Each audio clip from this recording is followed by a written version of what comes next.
Welcome to the Munich Security Conference. I'm Ana Kasparian, and I'm pleased to announce the interview that I'm about to do with the Prime Minister of Estonia, Kaja Kallas, who is a fascinating person. I've been watching so many of your speeches, so many of your interviews recently, especially given the escalation of this conflict with Russia and Ukraine. And so I thought that it would make sense to start off the interview by talking about that a little bit. You know, a few weeks ago, the president of Estonia asked for more NATO troops to be deployed to Estonia. And there seems to be this real fear that Russia is going to invade Ukraine. It's an imminent threat, as the United States has noted for several weeks now. Do you genuinely feel that the national security of Estonia is under threat as well? Oh, it's not exactly the same. We don't see any military threat at our borders, but of course, when something happens in Ukraine, then there's a spillover effect, and the overall security situation in Europe is changed. What is the difference between us and Ukraine is that we are part of NATO and we are part of the European Union. And being part of NATO means that we also have our allies. Attack on one is attack on all. Article 5 of the NATO agreements, and this is something that we feel that our allies are really with us. Of course, we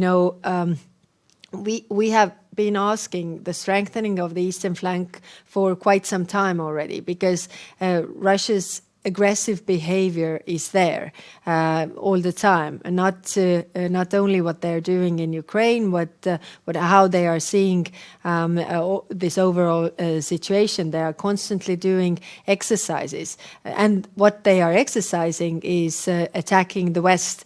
Zapad means the West in Russian, and they have the military exercise called the Zapad, where they practice attacking the West. And out of those 8 times when this military exercise took place, 3 times they have actually attacked somebody. Crimea, Donbas, Georgia. And therefore, of course, we have to, invest more to our defense, what we are doing. We are investing more than 2.3% of our GDP to defense, but it also means the collective defense of NATO, which means our allies. You know, it's interesting you mentioned Georgia, because Russia attacked Georgia in 2008 following a NATO conference where it was clear that there were intentions to allow Georgia and Ukraine to join as NATO members. And so it was really retaliation against NATO and Georgia for wanting to do that, because Russia genuinely thinks that this serves as a threat to their national security.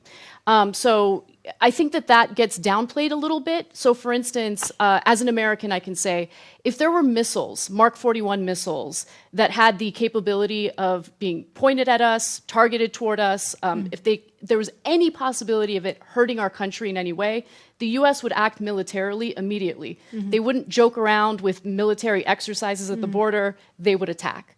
So do you think that Russia has a legitimate concern here for their own security, or is that something that just kind of gets brushed aside? No, they don't have a concern because NATO is a defense alliance, and NATO is not planning to attack anybody. And if you think, it was Antony Blinken's speech in Berlin where he also pointed out that Russia only has 6% of its border with NATO countries. 6%.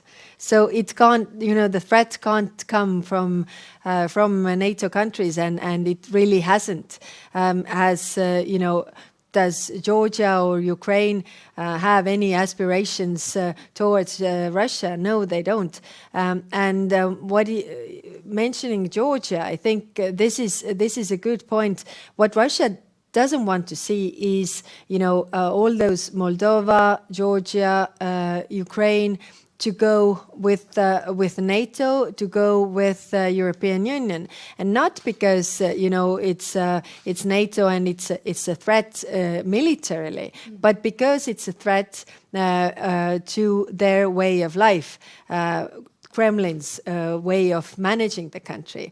You know, in democracies, you have governments that are accountable. If you make decisions that people don't like, you are not elected the next time and you're out of office. And the state also has to deliver for the people. If you don't do that, then, you know, people will choose somebody else who will deliver.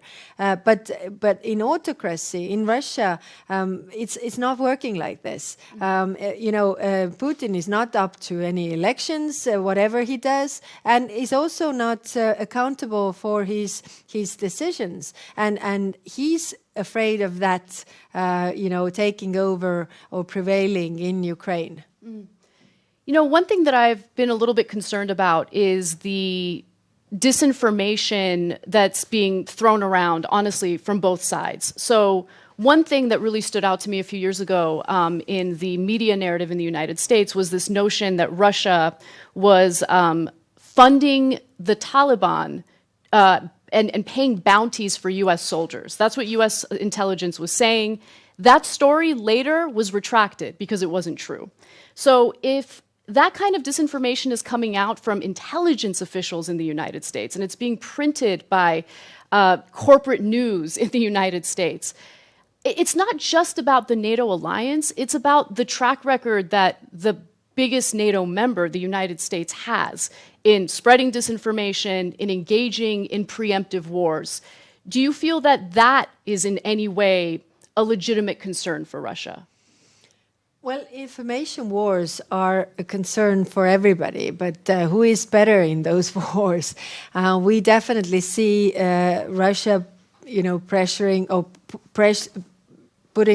putting you know, their narratives there, and also fake news. But is the other side also innocent in that regard? I don't think so. But who has intentions to really do some harm? That is the question. And there we see clear intentions on Russia's side, and we don't see the intentions on the other side. So how do you see this moving forward? Do you feel that, you know, NATO allies are approaching this in the most diplomatic way possible? What can be done in terms of concessions to Russia? Because Putin claims that he is worried about Russia's own security. The United States and, of course, NATO refuses to deny Ukraine membership into NATO if Ukraine wants that membership. I know Vladimir Zelensky has kind of backed off of, you know, joining NATO in an effort to kind of calm things down a little bit. What do you think can be done to avoid a possible escalation, even a possible hot war? I feel that this question is a bit a trap because if we zoom out of this you know, this situation that we have right now, then what or who has created this situation? I mean, Russia is pointing the guns at Ukraine and presenting these outrageous demands so that NATO should go back to its borders of 97, which means that half of the NATO members should go, and you know, there's a, you know, new members should not be taken on board, and also he's making claims regarding the security structure or how the defense is organized within NATO countries. So Russia is making the demands, Russia is threatening, and now if we think that, oh, let's offer them something, then they actually get something that they didn't have before. And I've quoted this foreign minister, Alexei Gromyko, Soviet time foreign minister, several times, who said about the negotiation tactics of Soviet Union. Three things. First, demand the maximum. Do not ask, but demand something that has never been yours. Second, present ultimatums, you know, threaten. And third, do not give 1 inch in negotiations, because there will be always people in the West who will offer you something. And then in the end, you will have 1/3 or even 1/2 of something you didn't have before. So we have to keep that in mind all the time. What we need is a strategic patience while talking to Russia. Diplomatic efforts, keeping them at the table, very good. But offering them something, even small things like, you know, military exercises. Let's not have them close to the borders. Seems like a small thing, but if you look at the map, our country is so small that when we agreed to this, it means that we can't have any military exercises in our country. That means that our defense is totally numb, I would say. And we can't really agree to this. And also what we have to keep in mind is that Russia's intention is to get the agreement from the West, because Kremlin knows that the West will always keep their promises, because the principles are still pacta sunt servanda. This is the overall value that we share, and so they intend to get the agreement, but we are keeping the agreement. They are not keeping the agreement later on. Well, I mean, the United States was on the record promising Russia, following the fall of the Soviet Union, to stop expanding NATO. And then in the 1990s, under the Clinton administration, it continued to expand eastward with 14 additional member states. You might agree with allowing whatever country to join NATO. That's totally fine. But when promises are made to Russia and then those promises are, reversed, reneged, I think it's legitimate to be a little upset about that. There are differences between promises and agreements. I mean, agreements are that we negotiate, we agree, and then we keep the agreements. In Latin, pacta sunt servanda means that agreements must be kept. And when I say promises within those agreements because we have agreed. But this is something different. If United States official has promised something that is not their mandate, they can't promise for all the NATO countries. It has to be NATO's collective decision to agree on those things. Then it's not the same than to have an agreement on arms control. And again, referring to Antony Blinken's speech in Berlin, where he referred to the agreement where Ukraine gave up its nuclear arsenal. Ukraine had the fourth biggest nuclear arsenal in the world, and they gave it up because of the agreement. And now, if you ask the people of Crimea or Donbas, are they happy that they gave those nuclear arsenal away? Because now they're, vulnerable. Internally in Ukraine, there's this ongoing unrest between those who identify as ethnically Russian and those who do not. And I feel like that has created the type of climate that's easy to exploit for Russia, really. And I'm wondering if there's really anything being done to bring unity within that country, because as long as that divide continues, I think it creates a perfect opportunity for Russia to exploit, essentially. But that's not really an international issue. It's just an internal thing in Ukraine that I'm seeing that doesn't really get talked about enough, I would be very careful in buying that narrative. And why? Because, I've heard also that, Are you saying that there isn't a divide in Ukraine right now? No, there is. There are tensions. The division is in every society. In America, there's also divisions. Absolutely. And the politicians in power try to do everything to bring people together. In my country, the same. The COVID frustration, all the things that come from different topics, and you can say that there are divisions within the country. But when it comes to the question of, for example, Russian minority, then and the language issue, then I looked up. There are 31 million people in the world who are speaking Ukrainian, whereas there are 258 million people in the world that are speaking Russian. So I just Googled. Maybe it's not entirely exact, but anyway, it's not that Russian language is dying off because it's not an official language in Ukraine, or it's not that these people are somehow bullied. But every country has their problems, and of course they have to deal with those problems. And of course this aggression from the Russian side doesn't really help with those divisions.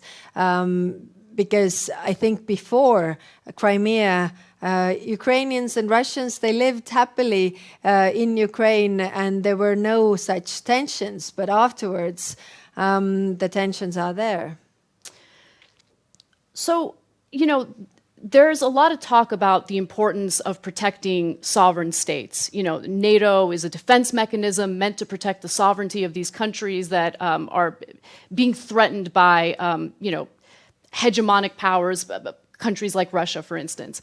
And what's curious to me about that narrative is, on one hand, there's that story. On the other hand, you have, let's say, a NATO ally, a NATO state like Turkey, assisting Azerbaijan in invading Armenia, which is an ongoing conflict. It continues to happen. I'm, Armenian. My background is Armenian. And it's kind of infuriating to see the sovereignty of this tiny little country that's been victimized for centuries now get completely ignored and also get attacked by a NATO ally. How does NATO answer to that? While on one hand saying that they genuinely care about sovereignty, they want to protect defenseless countries, on the other hand, kind of sitting by while one of their members assists another country in invading another. That's a very difficult question. I mean, the principle of NATO is the defense of those allies in the NATO alliance. If they decide to do something, outside of this, it's not the NATO is doing or attacking, then how much say does NATO have in this regard? That accountability would be important, right? No, true, but what are the tools really to say that this? I mean, there are tools to say that this is not acceptable, but it's not the tools that you can say to a country that don't do this, or you pull back or whatever.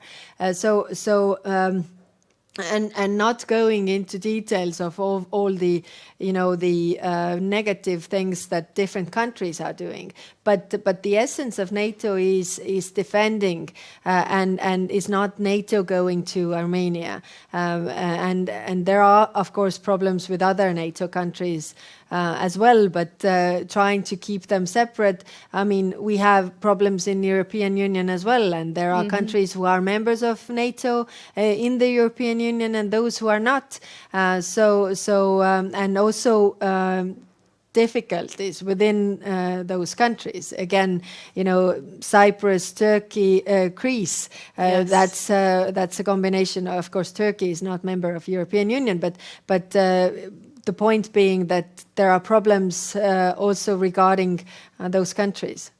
So looking forward, how do you see this playing out? How does the European Union, how does NATO approach this escalating conflict with Russia in a way that doesn't provide concessions that you might find problematic, but prevents further escalation and a potential hot war? Very difficult question. I think one thing that has been positive is the unity of the NATO allies and the European Union allies that has been kept through this crisis. But of course, and keeping Russia at the table so that they don't escalate. Well, let's see how will they go further now. All the elements are there. The U.S. intelligence that was disclosed said that it's going to happen next week. Then it's going to be really, really difficult. So the agreement is to put very severe sanctions in place that would also influence Russia to make other decisions. But will they work? And I'm also a bit afraid that. When Crimea happened, then it's not given back. So Crimea is there. It's not given back. It's still occupied by Russia. Then Donbas, and then the narrative goes that let them not move any further. But then they take piece by piece, which is threatening that we allow them to do so. So definitely the response has to be very strong. But at the same time, as I'm saying this, NATO is a defensive alliance, and Ukraine is not part of NATO. So NATO is not going to a foreign country to fight this war. Are you hopeful that this can be resolved in a peaceful way? I try so much to be hopeful because, war is war, and war means devastation. Especially with the nuclear power.